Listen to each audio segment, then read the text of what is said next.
আল্লাহ রসুল বললেন যে প্রতিটা জামানার প্রতিটা নবীদের ফিতনা ছিল, আর আমার উম্মতের জন্য ফিতনা হচ্ছে দুনিয়ার মহাব্বত। হুব্বুদ দুনিয়া রাসু কুল্লি খতিয়া। দুনিয়ার মহাব্বত সমস্ত গুনাহের মূল। আজকে দেখবেন আলিম ওলামাদের মধ্যে এমন একটা মহাম্মানে হয়ে গেছে।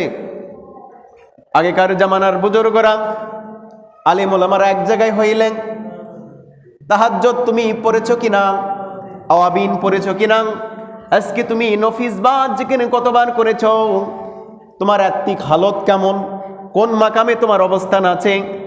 কিন্তু বর্তমান আলিম ওলামা যখন আমরা একটু হয়ে যাই, এই দুনিয়াদার গল্প শুরু হয়ে যায়। কত টাকা কামাই করেছ, কোথায় জমি কিনেছ, কোথায় ঘর করেছ, কয়তলা বিল্ডিং করেছ।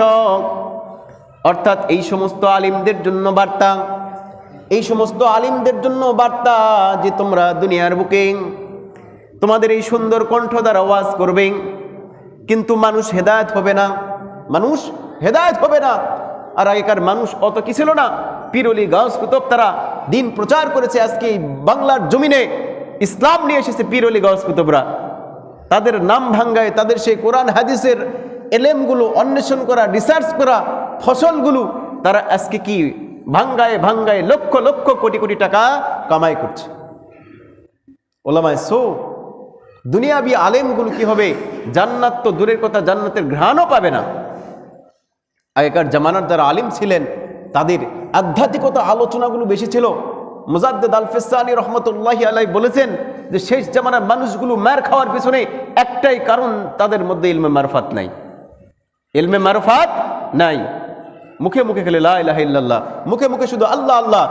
এর যে ফজিলত, এই যে তরবারি, এই তরবারি দিয়ে তারা কাজ করতে পারে না, কারণ তাদের মধ্যে রয়েছে দুনিয়ার মহাব্বত। এই দুনিয়ার মহাব্বতে পড়িয়া তারা বিভিন্ন ধরনের হালালকে হালাল জানে না, জানার পরেও মানে না, হারামকে হালালের মতোই ব্যবহার করেন। এইটাই হচ্ছে সবচেয়ে বড় ক্ষতিকর বিষয়। রাসূল